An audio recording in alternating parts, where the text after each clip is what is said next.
This story is like a first century soap opera. There's so many ups and downs and backs and forth. Tiberius's mother divorced his father so she could marry the future emperor of the Roman Empire, Augustus. She was an ambitious woman and wanted her son to become the next emperor. It is thought she was behind all the mysterious murders of all of his competition. Tiberius himself was he excelled at the military. He was a successful general and commander and led his troops into battle. He married the daughter of Marcus Agrippa and loved her dearly. Augustus had made Marcus Agrippa his heir. But when he died, he decided that he wanted one of his grandsons, his two grandsons, to become the next emperor. But unfortunately, they were too young. And with his ongoing illness that he suffered with, he was afraid that he would die before they were old enough. So he came up with a backup plan, that if he died before they were old enough, Tiberius would become the next emperor.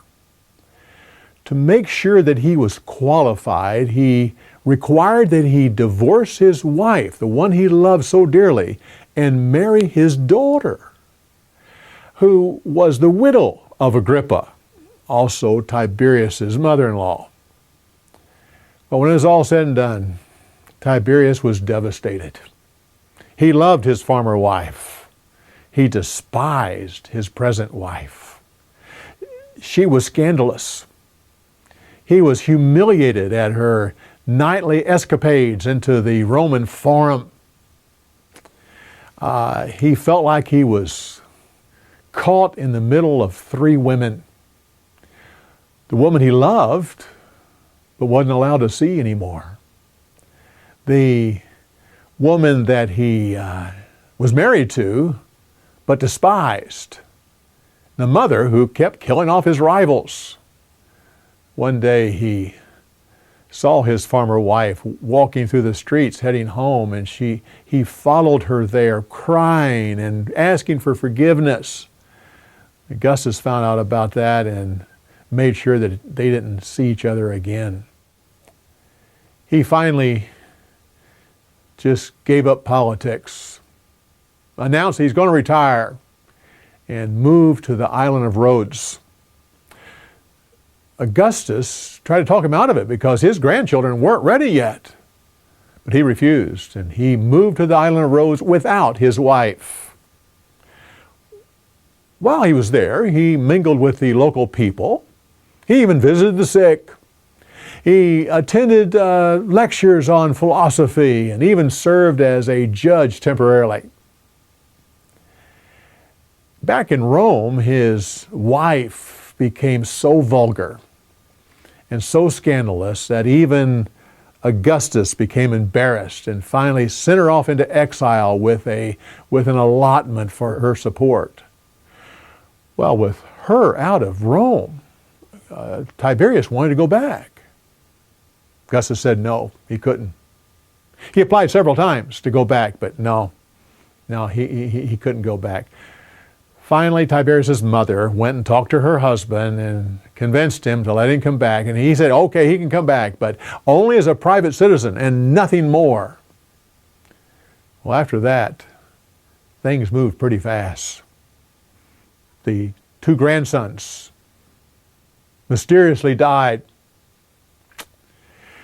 Tiberius was made heir, put in charge of the governors and also the military. Went off on another military campaign, successfully so. Year before Augustus died, Tiberius was given equal power so that the transition would be smooth. When Augustus finally did die, and I might add, it was a little bit mysterious as well, Tiberius became the new emperor at 55 years old. He served for 22 years. The first thing he did was take off the allowance that was going to his wife. She died a brutal death, starvation. He had to also take care of his scheming mother. She kept going around Rome telling everyone that it was because of her that her son became emperor. Wanted to be co-emperor with him, but even wanted her decisions to outrank his. Finally, I had to meet with her and explain that before he was emperor, she had her way, but now that he was emperor, she was not to mingle in state affairs. He removed her from all public appearances and never visited her again. His first few years as emperor were stable. They were prosperous and peaceful. And he took care of the finances. Matter of fact, his entire reign, the coffers were always full, up to his death. He had a lot of public works, but he also watched the cost of that. He wasn't involved in any expensive military campaigns. He kept the peace with the countries around through negotiation and the threat of power. If he would have died in the first 10 years of his rule, he would have gone down as a successful emperor.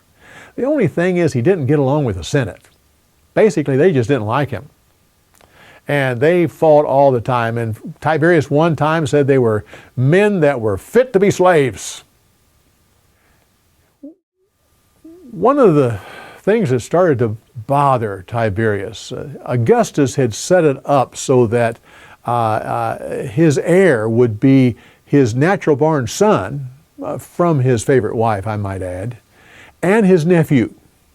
They would be co-heirs. Augustus set it up. They were both highly qualified. They were both military generals, had campaigns. They were popular with the people. And they were loyal to Tiberius. Well, Tiberius became more and more concerned that his nephew was just getting more and more popular. And the people loved him. And he was afraid that he would take over power. So he resorted to the tactics of his mother and had the man poisoned. The nephew's wife was actually the sister of the two grandsons that were killed. They died, and now her husband died. She went to Tiberius and confronted him, accusing him of assassinating her husband, pointing out that her three sons were now eligible to become emperor. Well, that probably wasn't the smartest thing to say. Tiberius took a trusted official, a man by the name of Sejanus, and the older two of the three sons were accused of crimes against the state and executed. The mother was sent into exile. She could never marry again, and so she couldn't have another heir. The three daughters were still there, and the third son, his nickname was Little Boot. In Latin, that was Caligula. He was considered worthless, wasn't worth killing. Well, resorting to his mother's tactics brought about a change in Tiberius. He now became dark, moody, constantly suspicious that plots were being carried on against him. He brought people in and had trials and falsely accused them and executed them in the slowest, most agonizing way, like he was starting to enjoy their suffering and their death. He He also just got tired of being in Rome. He had a resort down in the island of Capri, and he handed over administrative duties to his trusted official, Sejanus, and so that he could just be gone from Rome. What he did at this island resort, no one really knows. But it's pretty well thought that it was a perverted place. He was a part of awful acts, including little boys and little girls, and perversion, and oftentimes, mostly killing his victims, throwing them off cliffs. He just got tired of going back to Rome at all. So he handed over a ruling power over to Sejanus, even though his natural-born son, from the first wife actually, was still alive and was going to be the next, be the heir. But Sejanus had more of a ruling power at this time. And so at that, he could just spend full time, never come back to Rome again. Well, Tiberius didn't know that Sejanus was a conniving, devious person. He systematically killed off all of Tiberius's heirs, including the son. Tiberius knew nothing of it. Sejanus controlled all communication between the emperor and Rome. It all had to be filtered through him. Sejanus also hated the Jews. Started passing edicts and policies that were anti-Jewish. He even appointed a governor to be over Judah, and who was anti-Jewish, and gave him authority to be as brutal as he wanted to. His name, Pontius Pilate. Well, again, Tiberius knew nothing of this. But even though Sejanus controlled all the communication between him and Rome, one letter got through. This was from his sister-in-law that he greatly respected her opinion on things. She wrote a letter describing exactly what Sejanus was up to, which included having an affair with the son's wife, and that his daughter-in-law was actually conniving with the official to actually kill Tiberius so they could become the emperor. That letter got through. It was sent by the nephew's brother, another nephew, which was not political at all, and no one really questioned him, and he went to Capri with the letter and personally gave it to Tiberius. In that letter, it described what the official was doing in detail. Tiberius was furious. He sent a letter to the Senate, carried by a special embassy.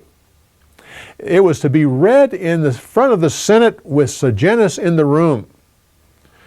He was anxious to get there because he thought it was a letter that was making him the future heir. But what he found out, it was a condemnation in the worst possible way, demanding the Senate arrest the man, take him away, which they did, drug him out and executed him.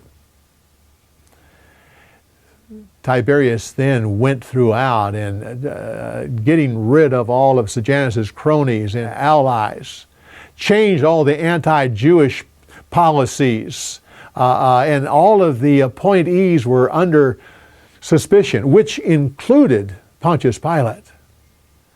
This adds a new twist on the crucifixion of Jesus, because when Pilate thought that Jesus really was guilty of anything that was worthy of death and didn't want to crucify him.